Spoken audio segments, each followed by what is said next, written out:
All right, well, all eyes now on Capitol Hill and President Trump's most controversial cabinet pick so far, Pete Hegseth.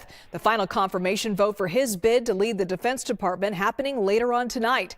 Senate Majority Leader John Thune making good on that promise to keep the Senate working after hours to make sure President Trump gets his cabinet. Lawmakers voted to advance Hegseth's nomination in a 51-49 vote yesterday. Two Republicans breaking the ranks to vote no. Senator Lisa Murkowski from Alaska on the left and Senator Susan Collins from Maine there on the right. President Trump reacted to this earlier today and said he was, quote, surprised. Let's take a listen. Pete's a very, very good man. I hope he makes it. I hope he makes it.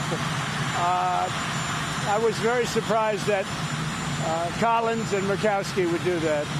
And, of course, Mitch is always a no vote, I guess. That's Mitch a no vote? How about Mitch? Huh? You what? Let's see what happens.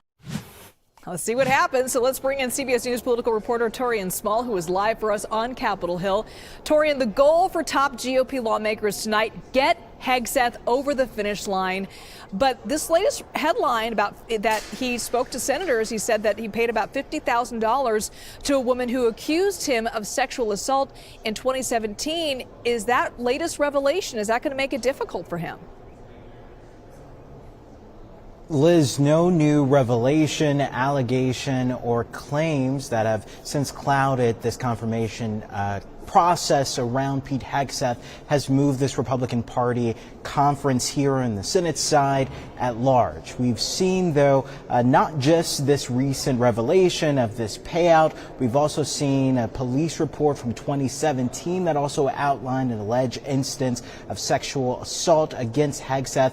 And just a few days ago, we also received an affidavit from Danielle Hegseth, the former sister-in-law to Pete, also outlining, laying out some instances, she says, of sexual misconduct, abuse, and of public drunkenness. Now, none of this outside of these two Republicans have really swayed the conference. Murkowski and Collins, though, are Trump skeptics. They've often broke with party lines in order to go against the grain.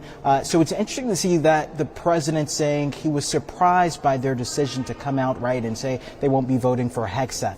It is, though, fascinating that he brought up Mitch McConnell. He hasn't telegraphed how he will vote, but that could signal that at least three are willing to defect on this vote for Hegseth. Yeah, so let's crunch those numbers for us, Taurean. Two Republican senators, a reminder, are no. Mitch McConnell is a who knows. Hegseth can only afford to lose a few Republican votes. Are there any other senators wavering here? Is there a possibility that he doesn't get pushed through?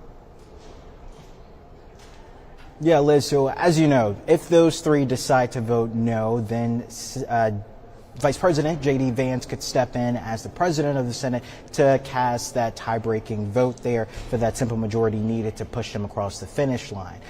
Who I'm watching, though, is Senator Joni Ernst of Iowa. Although she was a part of the panel that ultimately advanced him to the Senate floor for a vote, she had previously had reservations that she's expressed about whether or not she would commit to him, because she's not only a combat veteran herself and she was rubbed the wrong way by some of his previous controversial remarks about women in combat. She's also a survivor of sexual assault. So I'll be interested to see if she does hold the line and continue to move forward with her vote, her yes vote on him, even though we're getting some more news around his conduct, although Hegseth has denied those himself.